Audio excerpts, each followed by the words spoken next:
like we were all kind of, all the three of us were kind of on a mission, you know, because like we were all like I was like in Chew, but I was like hungry to write songs, get on the guitar. I was just went through a gnarly breakup, so I was kind of pissed off and had time on my hands. Fredo had just left the Queens, and he was fired up, kind of wanted to bounce back. David just left Unita, so we were all kind of like hanging out in town and just had like, you know, large amounts of energy and just wanted to rock. And we were all three of us were tired of the bullshit. Che represents three musicians, bros coming together and saying, enough of the bullshit, let's just rock.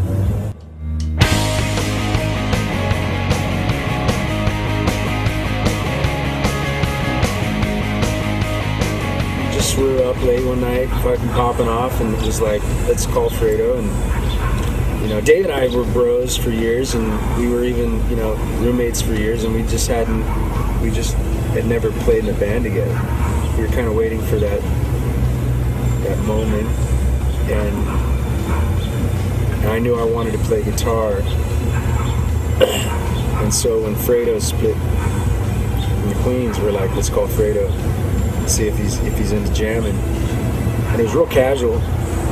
We called him and he was into it, and he came over to the house, and we just sat up right there in the house, and we just started jamming 2-3 times a week. I was putting out my first solo record, Alamanta, out on Man's Ruin, and Frank Kozik, at some point, I don't know how, but he'd gotten wind that we were jamming, and he said, I heard you jamming with Dave and Fry, you guys got something going on. I said, yeah. He goes, do you have any plans to record? I said, not really. He goes, well, if you do, I'll put it out.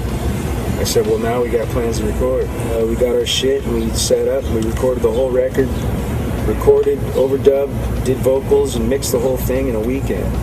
In 3 days, the record was done.